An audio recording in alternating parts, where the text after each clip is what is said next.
네, 오늘 말씀은 이제 열왕기상 11장 14절부터 25절까지 말씀만 보시겠습니다.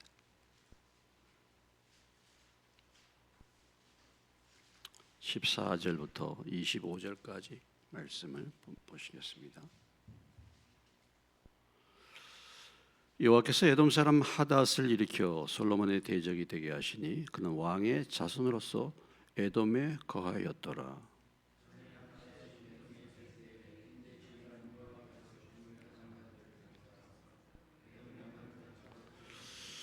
요압은 에돔의 남자를 다 없애기까지 이스라엘 무리와 함께 6달 동안 그곳에 머물렀더라.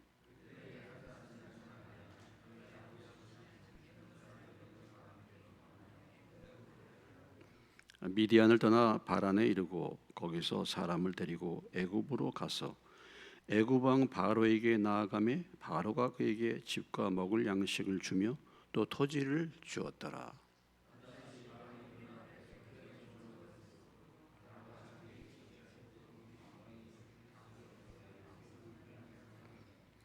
다브네스의 아우가 그로 말미암아 아들 그누밧을 낳았더니 다브네스가 그 아이를 바로의 궁중에서 젖을 떼게 하며 그누밧이 바로의 궁에서 바로의 아들 가운데 있었더라.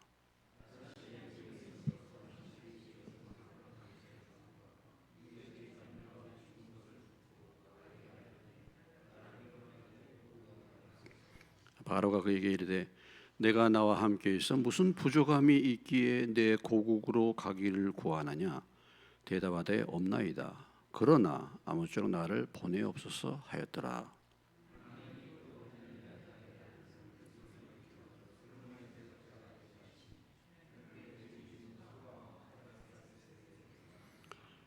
다윗이 소바 사람을 죽일 때에 르손이 사람들을 자기에게 모으고 그 무리의 괴수가 되어 다메섹으로 가서 살다가 거기서 왕이 되었더라.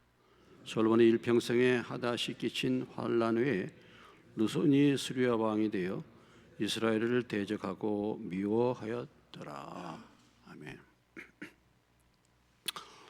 네, 오늘 말씀은 솔로몬의 범죄. 솔로몬이 하나님 말씀 불순종하고 우상을 지어놓음으로 인해서 하나님이 솔로몬을 이제 심판하시겠다 말씀하셨습니다. 그래서 내 나라를 빼앗아서 두동강 나게 해서 나누겠다. 그렇지만은 다윗을 생각해서 내 아들에게는 조금만 두고 그리고 너는 지금 그것을 네 눈으로는 보지 않는다. 이렇게 이제 말씀을 주셨습니다. 솔로몬의 범죄 후에 일어나는 사건이죠. 오늘 말씀 솔로몬이 범죄한 후에 어떤 일이 벌어지는가. 한마디로 말해서 솔로몬 범죄 후에 일어난 하나님의 심판, 하나님의 징계라고 말할 수 있습니다. 여기 14절로부터 22절까지 하나님이 하닷이라는 사람을 일으켜가지고 그로 하여금 에돔 왕이 되게 하고 그래서 솔로몬을 괴롭히는 솔로몬의 대적자가 되는 그 사건과 그 다음에 르손이라는 자가 수리아 왕 시리아죠. 시리아 왕이 돼가지고 또 이 솔로몬을 대적하는 이런 이제 일들이 벌어졌다라는 것입니다. 우리가 이 수리아는 이스라엘 여러분들이 보시면 북동쪽에 있습니다.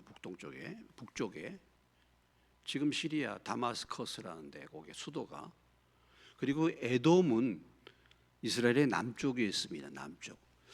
여러분들이 혹시 요르단을 여행을 옛날에 그 이집트와 이스라엘 요르단 이 세 군데를 성지순례를 갈 때 가는데 여러분들이 그 혹시 TV나 이런 데서도 세계 유적지 해가지고 페트라라는 유적지를 본 적이 있는지 모르겠어요. 페트라, 아주 고대 그 붉은 암석 그런 적인데 거기를 다 깎아가지고 그 아주 만든 곳입니다. 거기가 바로 에돔 지역입니다. 에돔이란 말이 뭐죠? 북다라는 뜻이잖아요. 에돔 지역이 거기 바로 이스라엘의 남쪽 지역입니다.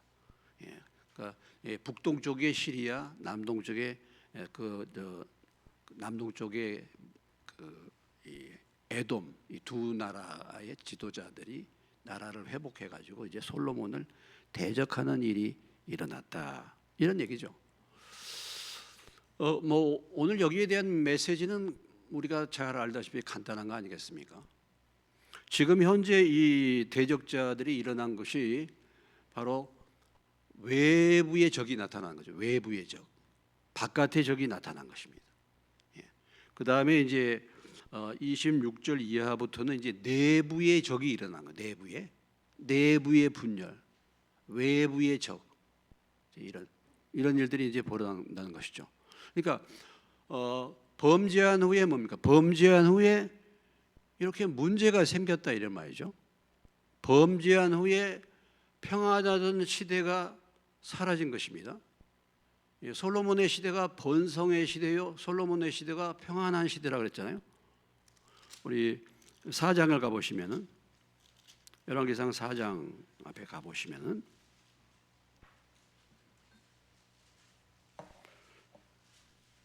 4장 24절로 25절입니다. 4장 24절로 25절 같이 읽겠습니다. 시작. 솔로몬이 그 강 건너편을 딥사에서부터 가사까지 모두 그 강 건너편의 왕을 모두 다스림으로 그가 사방에 둘린 민족과 평화를 누렸으니 솔로몬이 사는 동안에 유다와 이스라엘이 단에서부터 브엘세바에 이르기까지 각기 포도나무 아래와 무화과 나무 아래에서 평안히 살았더라 그랬어요. 뭐 주변에 다 모든 왕들을 이렇게 다스리게 되고, 그래서 사방에 둘린 민족과 평화를 누리고 살았어요. 그리고 아무튼 평안하게 살았던 시대가, 가장 번성하고 평화로운 시대가 솔로몬의 시대였는데, 솔로몬이 범죄한 후에 이제 뭡니까? 이 평화가 깨졌다라는 거죠. 평화가 깨졌다. 문제와 근심과 걱정거리와 대적자가 발생했다라는 것입니다. 그러니까 우리 인생의 삶에 평안한 것이 하나님의 은혜인 줄로 믿습니다. 평안한 것이 하나님의 은혜죠. 잘 나가는 거 하나님의 은혜죠. 그런데 이게 범죄하고 난 후부터 그 평안이 깨졌다라는 것이죠. 그러니까 평안이란 것이 우리가 얻은 평안이 아니죠. 하나님이 이렇게 은혜 주셨을 때, 그 하나님과 관계가 잘 맺어졌을 때 평안이 있는 거죠. 우리가 하나님을 대적하고 하나님을 떠나게 되면 재앙과 문제와 걱정거리와 근심거리가, 전쟁이, 대적자들이 일어나게 된다라는 것을 말씀해주고 있습니다. 자, 그런데 이미 여기 하닷이라는 사람과 또 르손이 일어났는데, 이미 이들은요 그 전부터 대적자들로 있었어요. 예? 그러니까 지금 이게 언제부터 일어난 사건입니까? 다윗 때부터 일어난 사건이에요. 다윗이 이제 영토를 정복해 나가면서 에돔 사람들을 다 요압을 보내가지고 에돔을 치게 했잖아요. 그때 이 하닷이 누구였습니까? 하닷이 왕의 자손이었다, 왕의 아들이었다는 거죠. 그래서 이제 그때 당시에 그 다윗 군대 그 전쟁을 피해서 어디로 도망을 갔습니까? 애굽으로 도망을 갔다. 애굽으로 바로에게로 갔습니다. 바로에. 그런데 거기에서 뭐예요?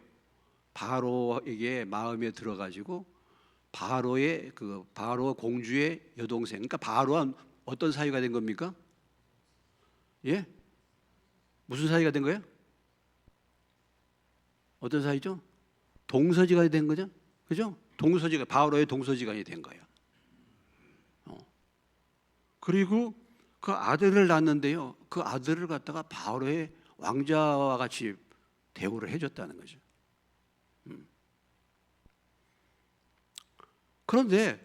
그런데 이 하닷이 바로의 궁전에서 잘 나가고 아무 문제가 없는데, 그가 뭐예요?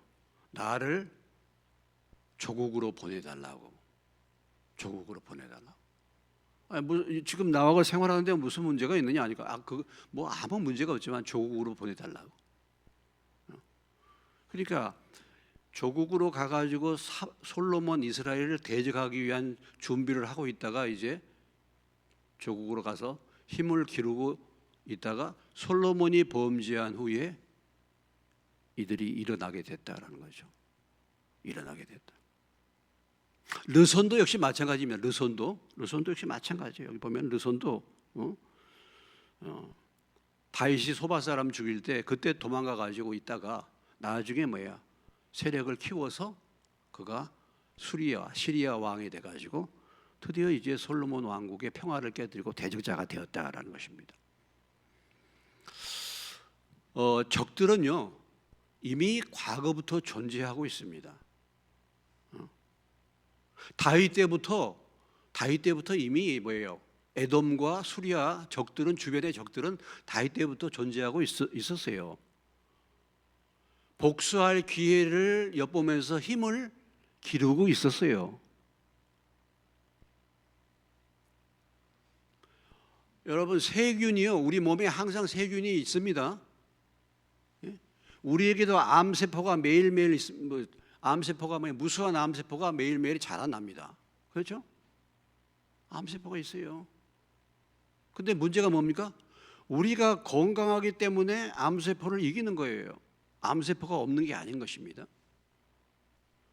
우리에게 여러 가지 세균들이 있잖아요. 근데 내가 지금 면역력이 있기 때문에 그것을 이기는 거예요. 그런데 내가 약해지면 어떻게 됩니까? 내가 약해지면은 그 병에 감염되는 거죠. 그 병에 내가 지는 거죠. 그것처럼 영적인 세계도 똑같아요. 영적인 세계도. 여러분, 마귀가 최근에 생겨났습니까? 옛날부터 다 있잖아요. 우리의 약한 부분들이 다 있지 않습니까? 우리가 넘어질 것들이 얼마나 많이 있습니까? 그런데 그래도 내가 하나님과 연결돼 가지고 내가 믿음을 가지고 있을 때는 하나님이 보호해 주시는 거죠.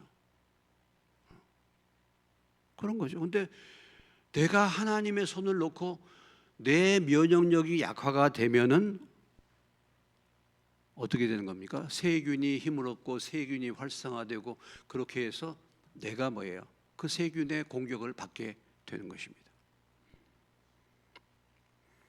이미 이방 대적들은 주변에서 지금 기회를 엿보고 있는 거예요. 그런데 솔로몬이 하나님의 은혜를 주시고 솔로몬이 그래도 말씀에 순종하여 이렇게 삶을 살 동안에는 하나님이 그를 지키시고 보호를 했지만은 솔로몬이 하나님을 떠나니까 하나님이 어떻게 그 보호의 손을 거두는 거죠. 우리가 그런 기도 많이 있잖아요. 하나님은 우리의 무엇이다? 하나님은 우리의 피난처시고 우리의 산성이시고 우리의 요새시고 우리의 반석이시고 그러잖아요. 근데 어떤 의미로 본다면 하나님이 우리를 놓는 게 아니고 하나님의 우산은 쳐져 있어요. 하나님의 우산은 우산은 쳐져 있어. 근데 그 우리를 보호하는 우산은 말씀 안에서예요. 말씀을 순종하는 안에서 우리가 보호를 받는 거야. 그런데 우산을 뛰쳐나가면 어떻게 되는 거예요? 비 맞잖아요. 그런 거죠. 하나님의 우산은 펼쳐져. 하나님의 우산을 접은 게 아니에요. 하나님은 우산을 펼치고 있습니다. 하나님의 말씀 안에 순종할 때는 그 우산 속에 늘 우리는 안전하게 평화롭게 거하게 되는데 이 우산을 뛰쳐나가는 거야. 말씀 바깥을 하나님 바깥으로 뛰쳐나가는 것입니다. 솔로몬이 그렇지 않습니까? 그러니까 이제 그동안의 보호함으로 인해서 평화를 누리고 그동안에 잘 먹고 잘 살았는데 이제는 적들의 공격을 받게 됐다 이거죠.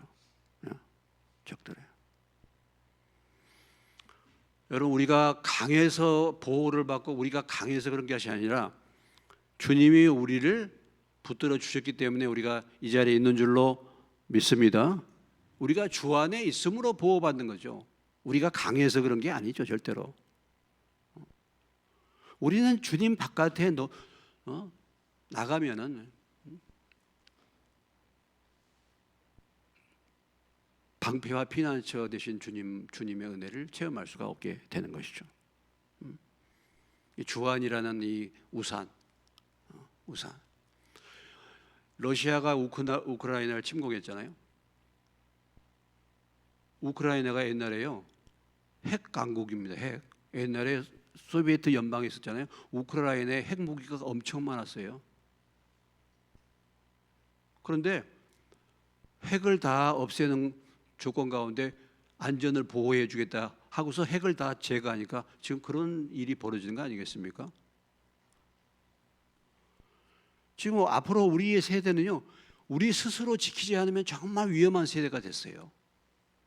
이제는 우방이 있는 게 거의 아니에요. 우리가 스스로 힘을 키우지 못하면요, 어제의 우방이 오늘의 적이 될 수도 있어요. 이런 시대가 지금 돼서 가만히 보니까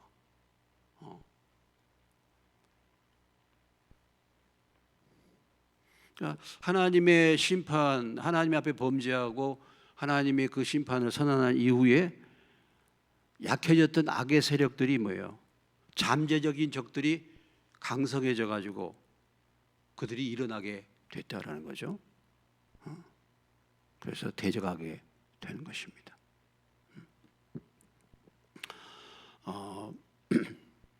그런데 보면요, 이 솔로몬과 다윗을 생각할 때요, 아니죠, 솔로몬과 그 바로를 생각할 때 지금 솔로몬이 누구와 언약을 맺었습니까? 예? 솔로몬이 누구를 왕비로 데려왔어요? 예? 누구를 데려왔어요? 솔로몬이 바로의 딸, 바로의 공주를 데리고 왔잖아. 그러면 솔로몬과 바로가 이집트와 지금 이 혼인 관계를 맺고 있는데 한편으로는 또 누구를 키워주고 있어요? 적인의 에돔의 하닷을 또 키워주고 있어. 참 세상의 동맹이란 건요, 사람들의 약속은 참 믿을 수 없어. 참 동맹이란 게요, 사람의 약속은 참 믿을 수 없어요. 여러분, 세계 2차 대전이 일어날 때요, 그 이전에 서로 불가침 조약들 많이 맺었어요. 불가침 조약 맺어놓고 여기는 이제 불가침 조약 맺었으니까 여기를 치는 거예요. 그러고 난 다음에 또 이쪽을 치는 거예요. 바로가 말이죠, 자기 딸을 갖다가 솔로몬에게 주고 나서도 이렇게 에돔 하닷을 키워가지고 솔로몬의 대적자가 되게 만드는 겁니다.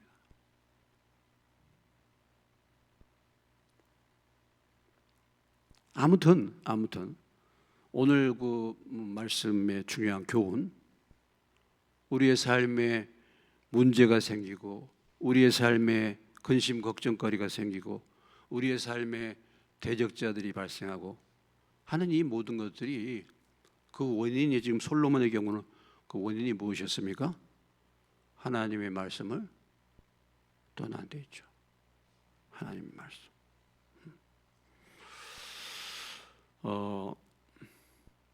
그래서 이 참 평상시에 건강 관리를 잘하는 게 참 중요해요, 여러분. 우리가 예를 들어서 건강을 지키려면은 평상시에 내 건강 관리를 잘해야 되잖아요. 갑자기 이렇게 질병이 찾아오고 그런 경우를 보면은 평상시에 건강 관리를 소홀히 하다 보면은 어느새 나도 모르는 사이에 감염이 되지 않습니까? 질병이 들어오는 거 아니겠어요?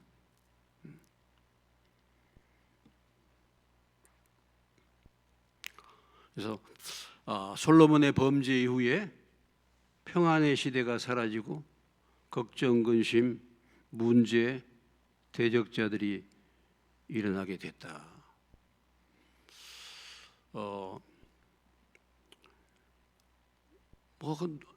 이 말씀을 누차에 우리가 늘 나눴습니다만은 우리 삶에 어떤 문제가 생기면은 항상 누구와의 관계를 생각해 보아라.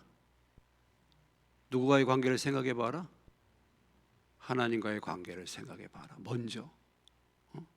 먼저 모든 문제가 다 그렇습니다. 누구와의 관계를 돌아봐라고요? 하나님과의 관계를 돌아봐라. 하나님과의 관계를 돌아봐. 그런데요, 참 보면은 우리가 솔로몬을 보잖아요. 솔로몬은 진짜 정말 하나님이 주시기 원하시는 모든 복을 받았잖아요. 사람이 이렇게 세상의 영화와 부귀 이런 것을 받아가지고 실족할 수도 있습니다. 그러잖아요. 물질이 최고고 세상 명예 권력이 최고인 사람들이 잘못하면 금방 넘어갈 수 있어요. 그런 사람 그 인생이 말이죠, 고꾸라질 수 있고 실패할 수 있어요. 그런데 솔로몬의 경우를 보면요, 솔로몬은 지혜까지도 있는 사람이잖아요. 솔로몬은 여자를 가까이해서는 안 되고, 이렇게 많은 부인을 둬서는 안 되고, 은과 금을 쌓아둬서는 안 되고, 이런 것을요, 여러분 잠언에 보면요, 솔로몬이 무수하게 설교해요, 가르쳐요.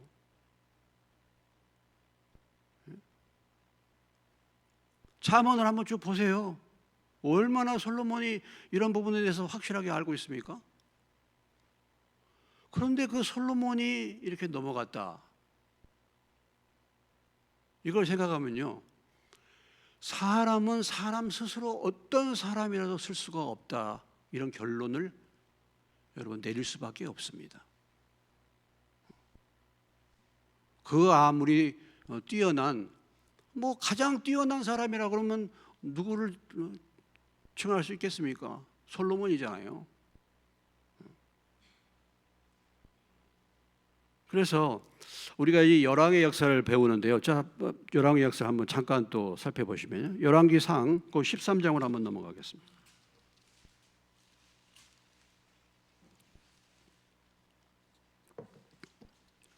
33절.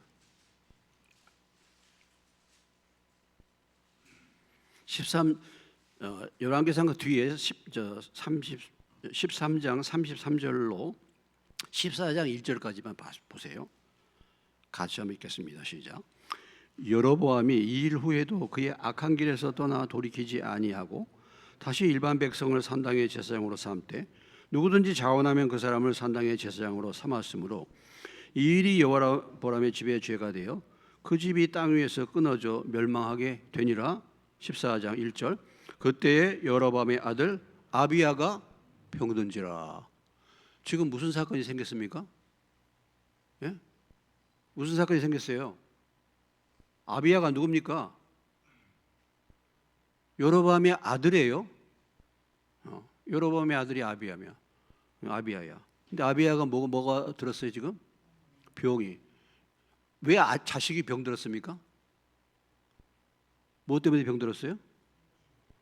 여로보암의 죄. 그러잖아요. 그 여로보암의.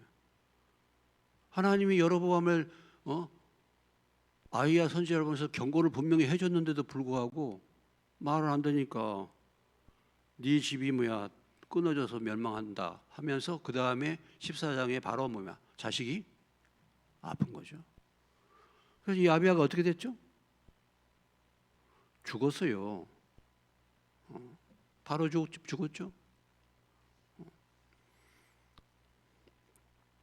여로보암 그 다음에 여로보암의 뒤를 이어서 자식이 왕이 됐는데 여로보암 다음에 누구예요? 여로보암 아비야 말고 그 다음에 나답이 왕이 됐죠.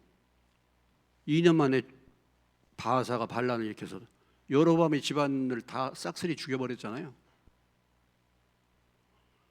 이 열왕의 역사는요, 하나님이 이 죄를 범할 때 집안을 완전히 이렇게 몰살을 시키는 그런 일들도 있고 가지각색들의 일이 있습니다. 가지각색들의 일이 나타나요. 14장으로 가보시겠습니다.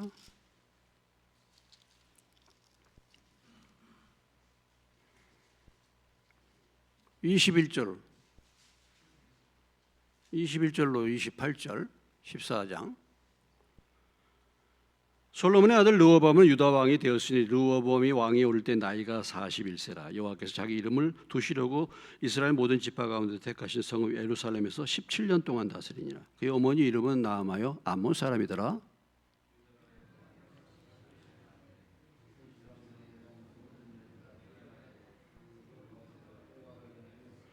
이는 그들도 산 위에와 모든 푸른 나무 아래에 산당과 우상과 아세라상을 세웠음이라.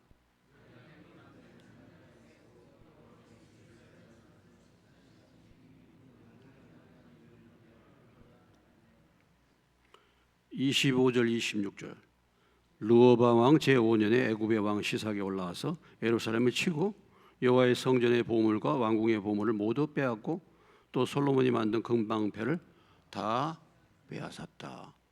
자, 르호보암이 어떤 정치를 했어요? 어떻게 했어요? 하나님 보시기에? 예? 르호보암이 악을 행했죠? 하나님 제대로 섬기지 않았죠? 그러니까 무슨 일이 일어났어요? 예? 무슨 일이 일어났습니까? 전쟁이 일어난 거잖아요. 전쟁이.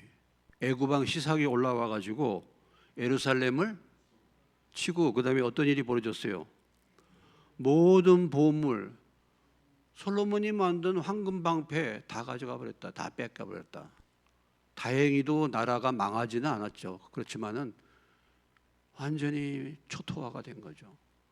그러니까 이게 하나님을 떠나면요, 하나님이 그냥 두시는 게 아니야. 하나님 그냥 두시 아니야. 이 여러분들이 지금 이제 우리가 이 역사서를 배우고 있는데요, 역사서 전반이 다 그래요. 그러면은 하나님을 잘 섬기는 왕은 어떠했느냐? 르호보암이나 지금 뭐 우리가 여로보암을 했는데, 그럼 하나님을 잘 섬기는 왕은 어떻게 됐는가? 하나님을 잘 섬겼던 왕도 마찬가지예요. 제가 이제 앞으로 쭉 뭐 진행해 나가겠습니다만, 남쪽 유다에서 하나님 잘 섬기는 왕 중에 하나가 이제 누구냐면 아사야.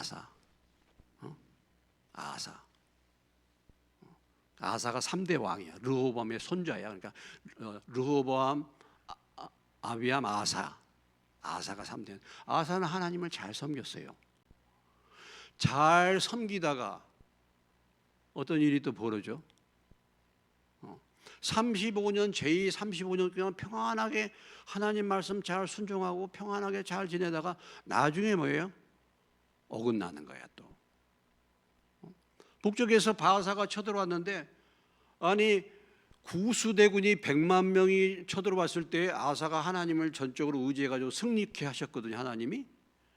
그런데 바하사가 쳐들어오니까 그 과거의 역사 속에 하나님을 의지하지 않고 베나닷, 아람 왕 베나닷한테 돈 주고 금덩이를 갖다 주고 원군을, 용병을 요청한 거예요. 이렇게 된 거야. 그러니까 선지자가 그 일이 잘못됐다 하니까 선지자를 뭐요? 죽여버려. 감옥에 갖다 놓고. 그리고 나중에 그가 발에 병이 들었는데, 하나님을 의지하지 않고 누구를 의지했어요? 더? 의사를 더 의지해서 나중에 뭡니까? 발병 나서 죽는다니까. 그래서 아사의 최후는 무슨 병이 났어요? 심리도 못 가서 발병이 나서 죽은 거야. 아니 아사가요 정말 하나님을 잘 섬기는 왕이야. 근데 마지막은 뭐예요? 발병 나서 죽고 하나님 말씀 거역하고 권면하는 선지자를 말 안 듣고 죽이고 발병 나서 죽어요.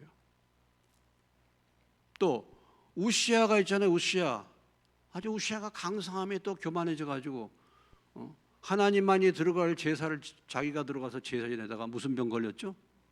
문둥병 걸렸잖아요. 이 열왕의 역사는 다 그런 것입니다. 악해가지고 대적하는 사람은 뭐 두말할 필요도 없는데, 하나님을 잘 믿는다고 했는데 꼭 마지막은 다 좋지 않아. 마지막.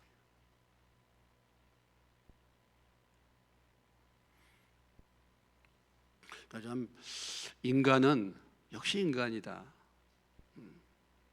우리가 그걸 알아야 되죠. 인간은 따라서 합시다. 사람은 믿을 대상이 아니다. 사람은 믿을 대상이 아니야.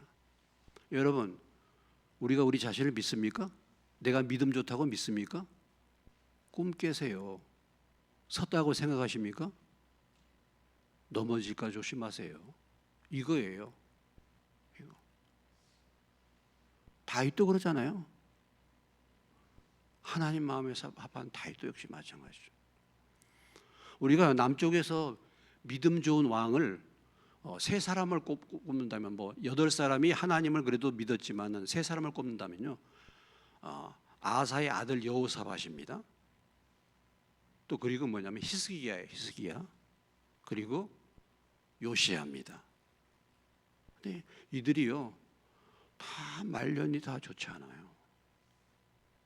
그렇게 잘 섬긴 왕들인데 여러분 알잖아요. 여호사밧은 어떻게 됐습니까? 아합하고 사돈관계 맺어가지고 며느리 아달라 들여가지고 집안이 몰살당했잖아요. 히스기야 15년 생명 연장해 줬는데 므낫세 나가지고 므낫세라는 아들이 완전히 이스라엘 유다를 갖다 갈아엎어 버렸잖아요. 자식을 갖다가 제물을 드리는 그런 일을 했잖아요. 므낫세가. 그리고 바벨론이 왔을 때 궁중에 있는 모든 보물을 다 보여줘 가지고 나중에 바벨론이 침략하는 빌미를 제공한 사람이 히스기야예요. 요시야도 정말 하나님을 잘 섬긴 사람인데 요시야가 어떻게 죽었습니까? 애굽왕 바로 느고가 아수르와 전쟁하기 위해서 전쟁에 나갔는데 바로 느고가 그렇게 말했어요. 이스라엘 너희들과는 상관없다. 우리는 유다 땅하고는 상관없이 우리는 지금 아수르를 치러 간다. 길을 비켜달라. 이스라엘 영토를 침범한 것도 아니야. 그런데 요시야가 하나님의 입으로 나오는 느고의 바로 왕의 말을 듣지 않고 나가서 싸웠단 말이죠. 무기또란 지역에서 애국 군대가 아수르를 치러 가는데 그냥 길을 열어줬으면 요시야가 안 죽죠. 근데 가서 무기또에 가서 가는 것을 갖다가 애국 군대와 전쟁을 벌여가지고 요시야가 거기서 죽지 않습니까? 나이 39에 죽거든요. 그러니까 우리가 참 그렇죠. 처음에 아무리 뭐 솔로몬도 역시 그렇습니다만 과거의 믿음 좋은 거, 과거의 영광, 미래의 우리의 영성과는 아무 관계가 없다. 이거예요. 결론은. 과거에 내가 신앙생활 이렇게 헌신했습니다. 과거에 그렇죠. 과거에 나 이렇게 믿음 생활 해왔어요. 아니 저도요. 과거에 얼마나 제가 열심으로 신앙생활 했습니까? 예? 제가요 주일이면요 버스를 3번 타고 3시간을 넘어서 왔어요. 서울에서 예배드리러 갈 때는 1시간 10분 버스 2번 타야 돼. 그래도 제가 주일날 한 번이라도 빠진지 아십니까?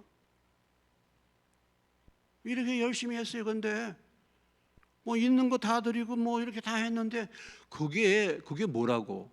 그거 아무것도 아니라 이거죠. 그게 앞으로 내가 하나님 앞에 어떻게 설 것인가를 보장해 주지 않는 것입니다. 이게 열왕기의 교훈이에요. 사실은요. 교훈이에요. 교훈인 것입니다. 그래서 중요한 것이 뭐냐? 오늘 이제 하답과 르손을 일으켜 가지고 솔로몬의 범죄를 지금 하나님이 그 징계에 심판하고 있는데 여기에서 중요한 게 무엇입니까? 우리가 이런 말씀을 들을 때 어떻게 해야 되는 거죠? 예? 어떻게 해야 됩니까? 예? 어떻게 해야 돼요?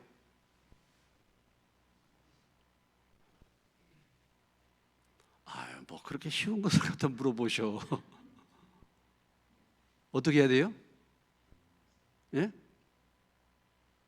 이런 일들이 벌어지면 뭘 알아야 돼요? 하나님 앞에 내가 범죄했고 하나님이 나를 징계한다는 것을 알아야 차려야 되잖아요. 그리고 뭐 어떻게 해야 돼?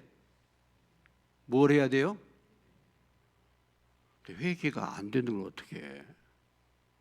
아니 솔로몬에게 지금 두 번이나 나타나서 말씀하는데 솔로몬이 회개를 했습니까? 솔로몬이 회개해야 한다는 건 뭘까요? 회개가 안 되는데 회개가 안 되는. 아니 지금 하나님이 분명히 말씀을 주셔서 이제 이렇게 하겠다 하고서 지금 또 실제적으로 자기의 죄에 대한 실제적인 그 죄의 열매를 뭡니까? 지금 하닷을 일으키고 지금 뭐예요? 르손이 지금 일어났잖아요. 그런데 그걸 보고서도 솔로몬이 회개했습니까? 안 한단 말이죠. 우리가 뭐 설교 듣는데 뭐 재정적으로 뭐 물질의 문제가 생기고 자식들의 문제가 생기고 이런저런 문제가 생기면 이게 분명히 내가 하나님 앞에 뭔가 잘못한 거야.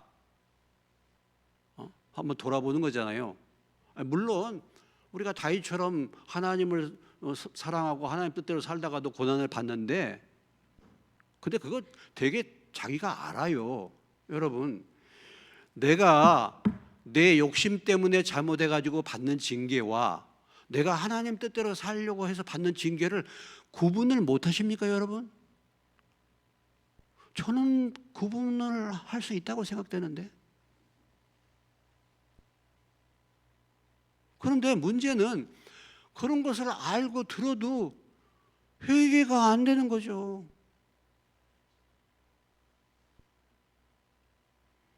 그러니까 이런 상태까지 가버리면 끝장이 나는 것입니다.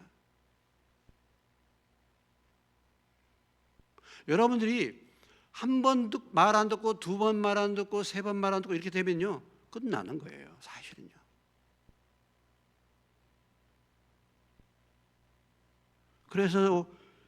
그래서 중요한 말씀이 무엇입니까? 우리가 잘 아는 말씀 히브리서 3장에 가봅시다.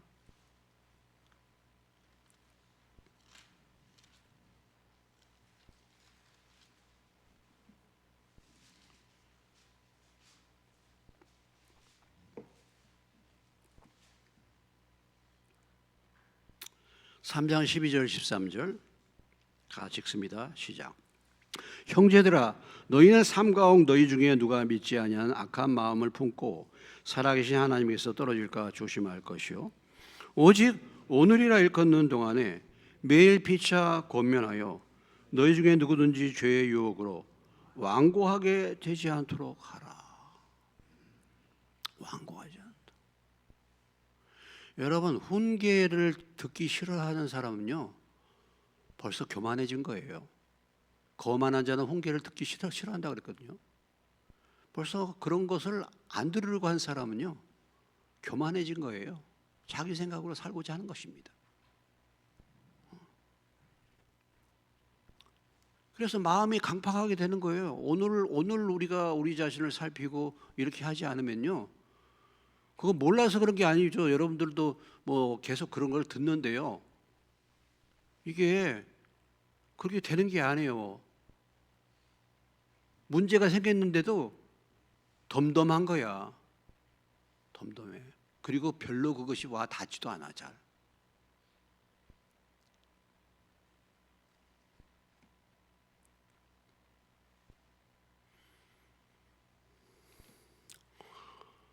여로보암이 아니지 여호사밧이 아합과 연혼관계를 맺어가지고요 얼마나 많은 어려움을 겪었습니까? 그래서 암몬과의 전투에 참석해가지고 자기가 죽을 뻔했잖아요. 그런데도 불구하고 나중에 뭡니까?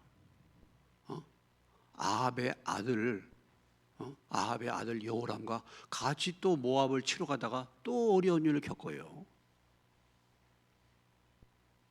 그런 걸 보면은 우리가 그렇게 좀 믿음이 있다고 하면서도 그래요. 그 사건 여러분 참 이해가 안 되는 사건이 있는데 뭐냐면 열왕기상 이제 22장에 이제 우리가 보면 앞으로 이제 배울 텐데 아합이 전쟁하러 가자고 여호사밧을 부르잖아요. 그죠? 여호사밧이 어떻습니까? 아합에게 전쟁하러 같이 가죠. 그러면서 무엇을 요청했습니까? 여기에 물을 만한 하나님의 선지자가 있느냐 하고 물어보잖아요. 그래서 누가 나타납니까? 미가야가 나타나가지고 뭐라고 했어요? 가면 죽는다고 그랬잖아요. 400명의 선지자는 가면 승리합니다 하고 미가야가 가면 안 됩니다 이렇게 얘기했단 말이죠. 근데 하나님의 뜻을 물을 만한 선지자가 없느냐, 여호사밧이 그 얘기 꺼내놓고 아니 미가의 얘기는 안 듣고 400여 선지자 말을 듣고 가네? 그럼 그건 뭐예요? 그리고 진짜 나 같으면 그러겠어요. 여러분 우리 같으면 그렇지 않겠어요? 지금 아합이 전쟁하러 가자는데 내가 왜 거기를 가? 이게 아닌데 가지 말아야지. 그렇지 않습니까? 아예 애초부터 아합이라는 인물과는 사돈관계를 맺어서는 안 되잖아요. 아예 하나님을 잘 믿는다고 말하는데 그런 것을 보면 너무나도 어리석은 거야. 야, 참 인생이란 게 하나님 잘 믿는다는 게 이게 도대체 뭘로 잘 믿는다는 것인지 이해가 안 될 때가 많이 있어요, 여러분.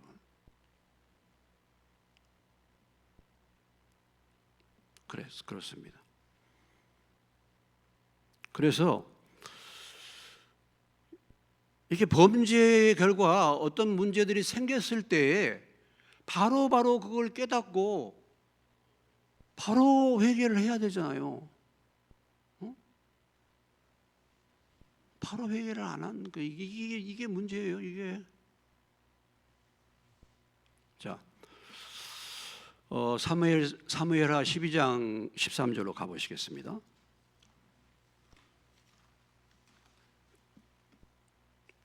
그 앞에죠. 사무엘하 12장 13절입니다.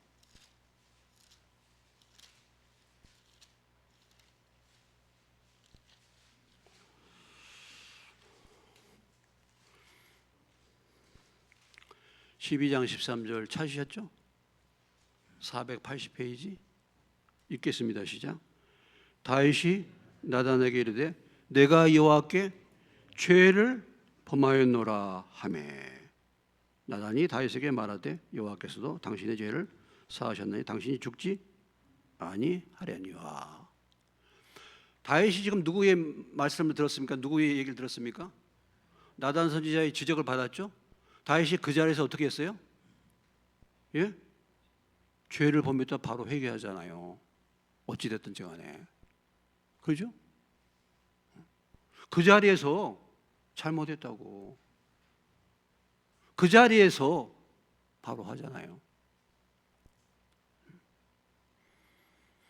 누가복음 19장으로 가보시겠습니다.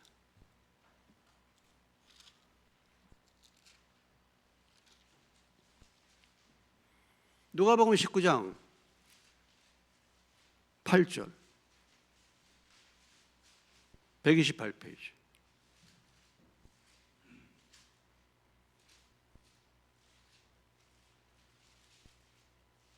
(19장 8절) 찾으셨죠?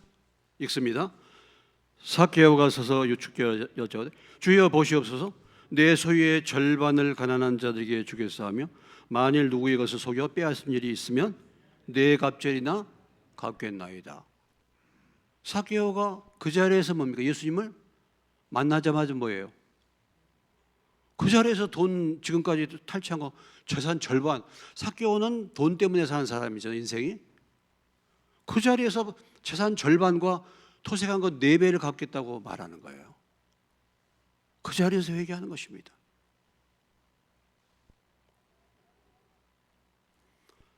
거기 뒤에 누가복음 23장에 가보세요.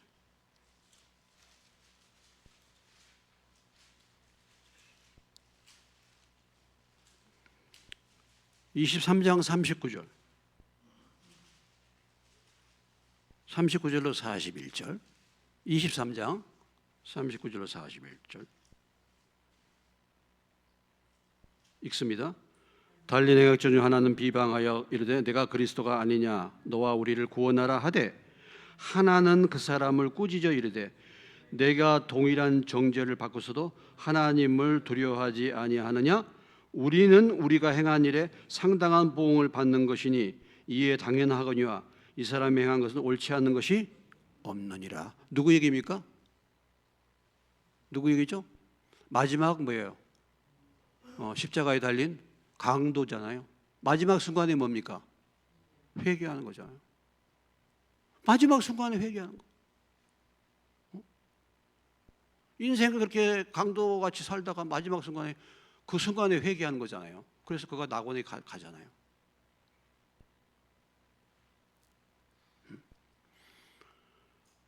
그 앞에 마태복음 26장에 가보시겠습니다. 마태복음 26장.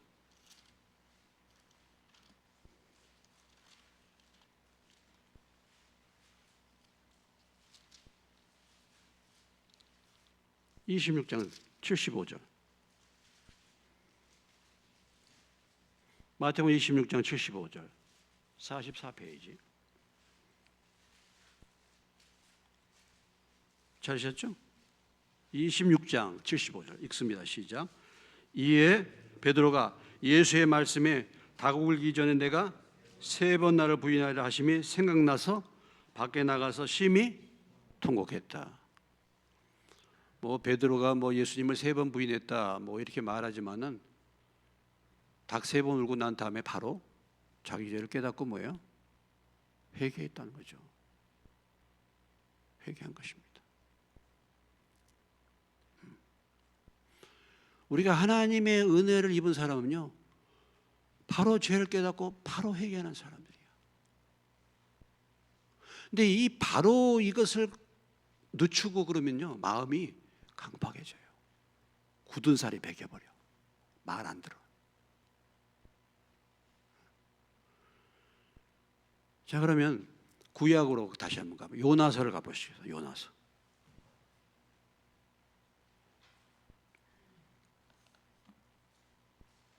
요나서.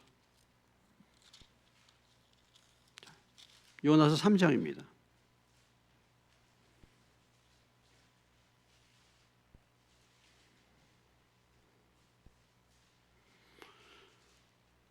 요나서 3장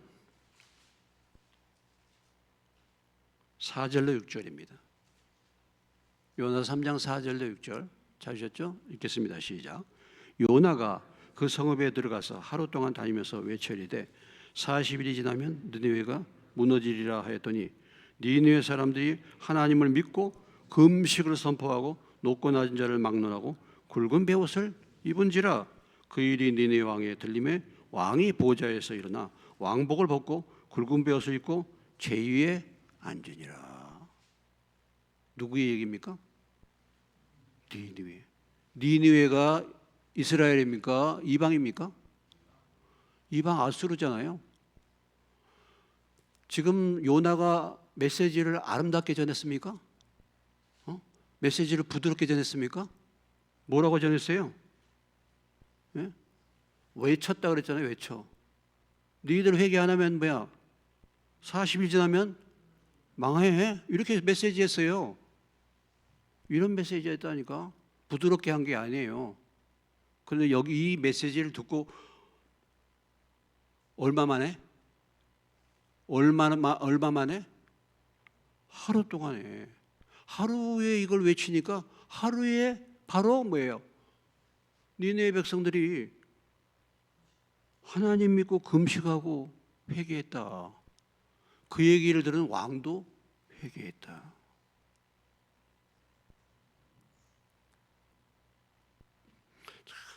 여러분, 이스라엘 백성들이요, 하나님의 백성이라는 자들을 보면 뺀질뺀질하고 얼마나 마음이 강팍합니까?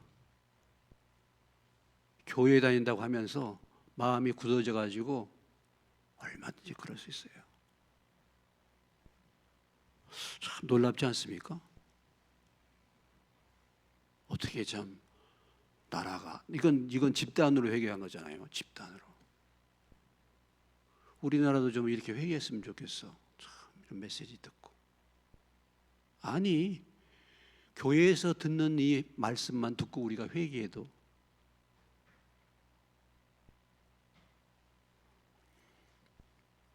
구원은 어떤 사람들이 받았습니까?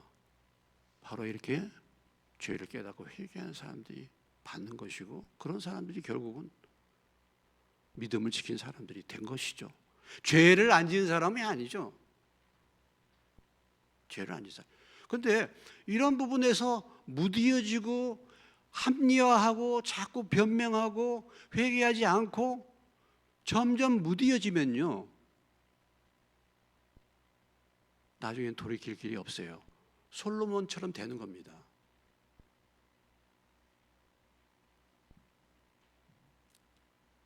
그러니까 그래서 잘 나가는 게 무섭다는 거죠. 그래서 문제가 없는 게 무섭다는 거죠. 왜냐하면 날마다 이렇게 간절하게 하나님을 의지하지 않기 때문에 그럴 수밖에 없는 거죠. 우리 시대에 다 그렇잖아요.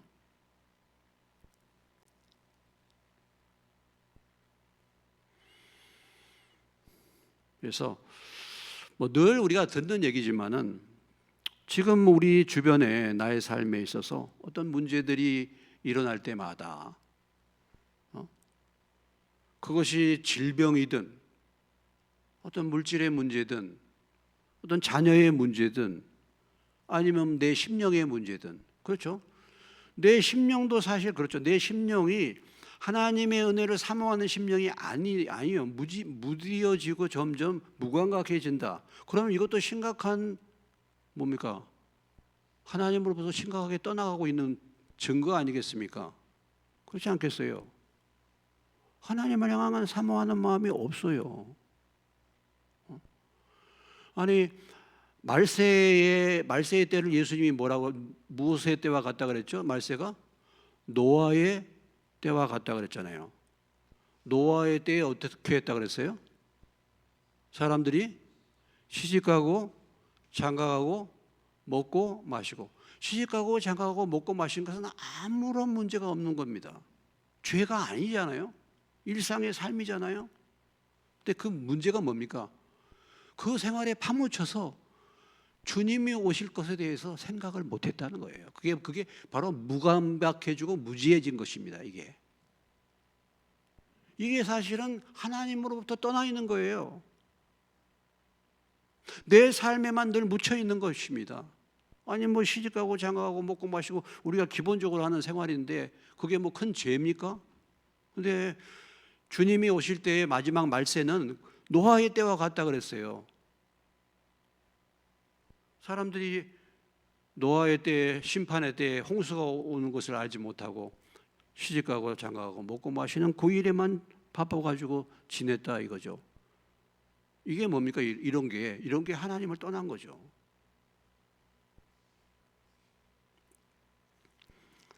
그래서 하나님의 은혜를 사모하지 못하고 무지하고 무관심해지는 내 심령의 상태도 점검을 해봐야 되는 거죠. 우리가 내가 정말 하나님 은혜를 사모하고 있는가, 하나님과 나의 관계는 어떠한가 늘 돌아봐야 할 것입니다.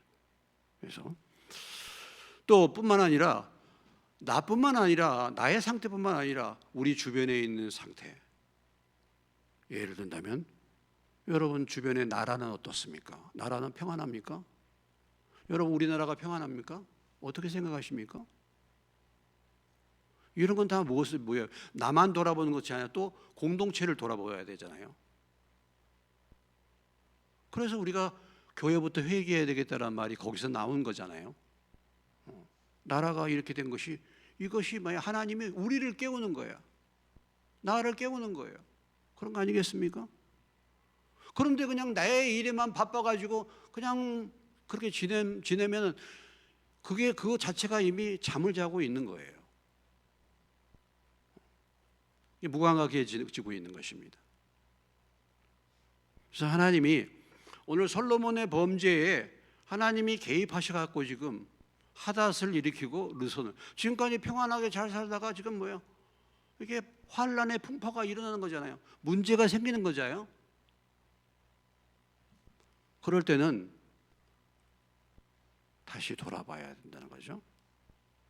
돌아봐. 그래서 하나님과의 관계를 회복해야 되겠다. 어디서 떨어진 것을 내가 생각하고 죄를 회개해서 다시 돌이켜 갈 수 있는 저와 여러분 되시기를 주의 이름으로 축원합니다. 다윗처럼 또는 삭개오처럼 니느웨 백성들처럼 또는 베드로처럼 바로 죄를 깨닫죠. 회개하고 돌이키는. 근데 참 이 무관객해지면요, 이 일이 왜 일어나는지도 몰라. 이 일이 왜 일어났대요? 몸이 왜 아파? 뭐 병원 가면 주사 한 대 맞으면 낫을 걸. 뭐 이러잖아요. 왜 이렇게 물질이 꼬이고 물질이 안 풀려? 왜 이래? 어떻게든지 인간적인 방법으로 해결하려고 막 하잖아요.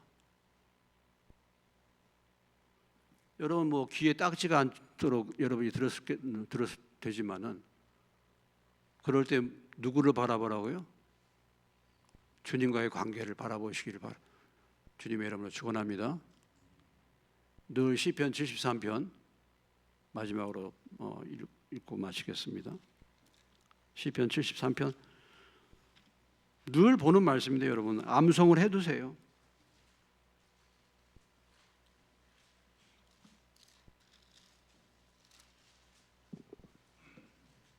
(27절로 28절입니다)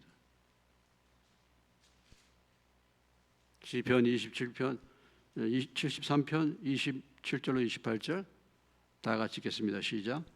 무릇 주를 멀리하는 자는 망하리니 음녀같이 주를 떠난 자를 주께서 다 멸하셨나이다. 하나님께 가까이 함이 내게 복이라. 내가 주 여호와를 나의 피난처로 삼아 주의 모든 행적을 전파하리이다. 네. 굉장히 짧은 말씀인 것 같지만 굉장히 중요한 것입니다. 사실은요, 우리가 주님과의 관계를 가까이 하는 것, 이게 복이에요. 내가 인간적인 눈으로 볼 때 내가 망하고 내가 별 볼 일 없고 이렇게 해도 내가 주님을 더 가까이 할 수 있다고 한다면 사실은 복된 위치에 있는 것입니다. 그런데 세상적으로 볼 때는 아무 문제도 없고 잘 나가고 이렇게 하는데 주님으로부터 내 심령이 멀어지고 있다고 한다면은 사실은 그것이 뭐예요? 저주다. 성경에서 말하는 복과 저주의 개념이죠. 저는 이 말씀이 굉장히 복과 저주를, 성경적인 복과 저주를 잘 정의하고 있다고 생각해요. 옛날에 맨날 설교할 때 복 받아라, 복 받아라, 교회 그런데 여기 있는 거예요. 하나님과 가까워지는 것이 복 아니겠습니까? 하나님을 떠나면은, 멀어지면은. 그래서 어떤 일을 결정할 때마다 항상 뭐예요? 뭘 생각하시라고요? 이것이 하나님께 가까이 갈 것인지, 아니면 하나님과 가까워질 것인지, 아니면 하나님과 멀어질 것인 것을 살펴라 이거죠. 그것을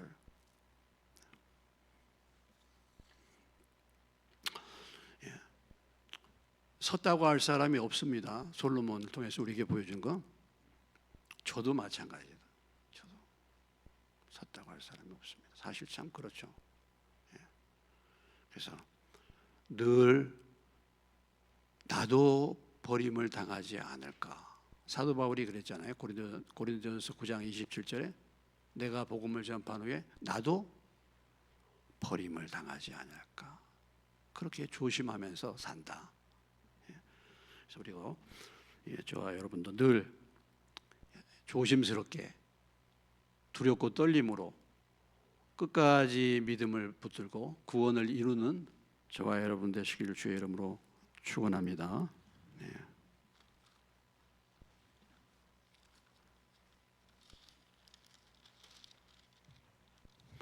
(292장) 찬송 드리겠습니다.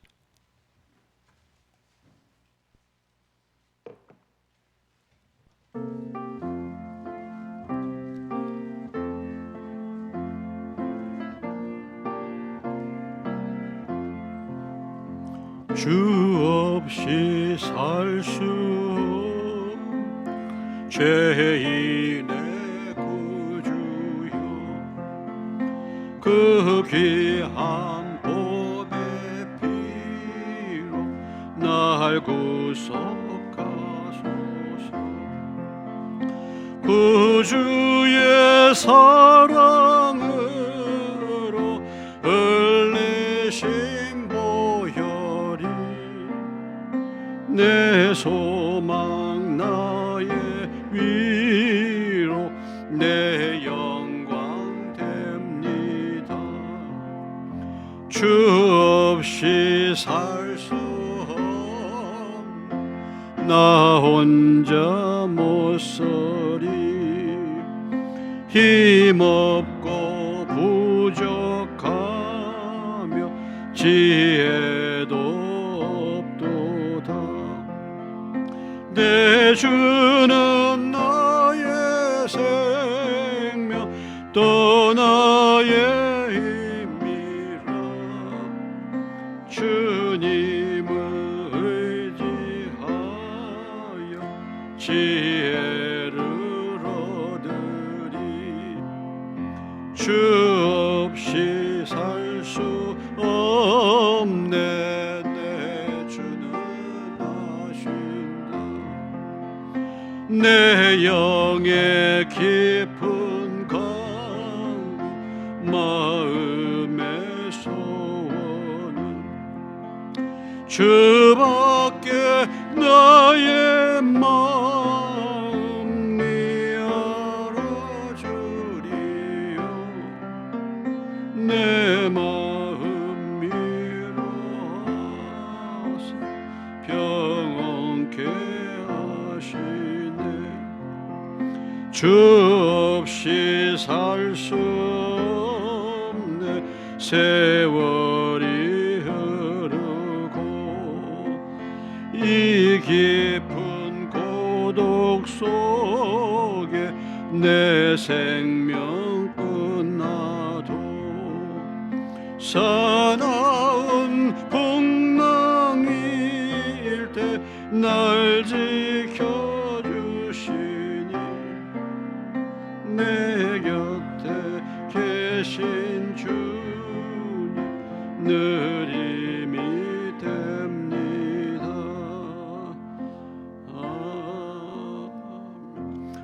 우리 오늘 말씀을 생각하시면서 잠깐 같이 기도하겠습니다. 그렇습니다. 주님이 우리를 붙들지 아니하시면 우리는 설 수 없는 자입니다. 주님 늘 주님에 붙어 있는 자가 되게 하시고 주님과 가까이 갈 수 있는 심령의 상태가 될 수 있도록, 또 우리 인생의 삶에 이런저런 문제들을 겪을 때마다 주님과의 관계를 돌아보고 그래서 주 앞에 회개하고 바로 설 수 있는 자가 될 수 있도록, 또 지금까지 이끌어 주신 것이 하나님의 은혜입니다.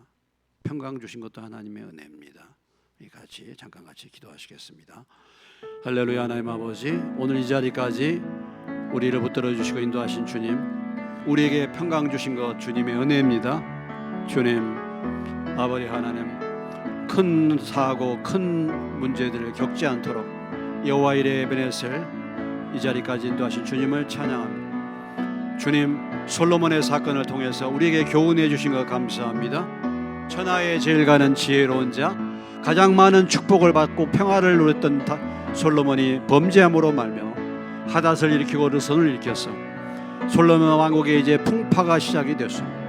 아버지와 우리 인생의 풍랑과 우리 인생의 걱정과 문제거리가 생길 때 어디서 떨어졌는지 주님과의 관계를 돌아보는 자가 되게 하시고, 그때마다 깨닫고 돌이켜 회개함으로 주님과의 관계를 회복하고 문제가 해결되고 주님의 평강 가운데 끝까지 믿음을 지킬 수 있는 저희가 되게 하여 주시옵소서. 하나님 아버지, 붙잡아 주시옵소서. 주님, 우리는 너무나도 연약합니다. 주님, 우리를 강건하게 붙잡아 우리가 주 안에 늘 거할 수 있는 자가 되시고, 오늘이라 걷는 동안에 우리의 마음이 강팍하게 되지 않도록 늘 우리 자신을 돌볼 수 있는 자가 되고 말씀과 기도에 창념할 수 있는 저희가 되게 하여 주시옵소서.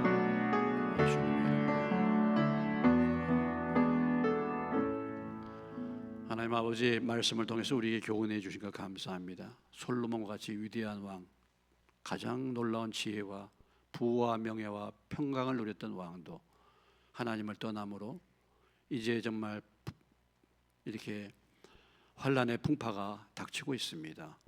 우리 인생의 삶에도 환란과 여러 가지 문제가 생길 때 우리 자신과 하나님과의 관계를 늘 돌아보게 도와주시고, 우리가 어디서 떨어졌는가를 돌아보고 바로바로 회개하여 주님과의 관계가 회복되는 삶을 사는 저희가 되기를 원합니다. 그래서 주님의 평강 가운데 주 안에 늘 거할 수 있는 저희들 되기를 원합니다. 주님을 반석으로, 요새로, 피난처로 삼을 수 있는 저희가 되게 해 주시옵소서. 하나님 아버지, 귀한 예물을 주 앞에 드립니다. 주님과 가까워지는 것이 복이라고 말씀하셨사오니 주님, 물질을 드리고 바친 손길 축복하시고 늘 주님과 가까워지는 복을 받게 하여 주시옵소서. 예수님의 이름으로 기도합니다. 아멘.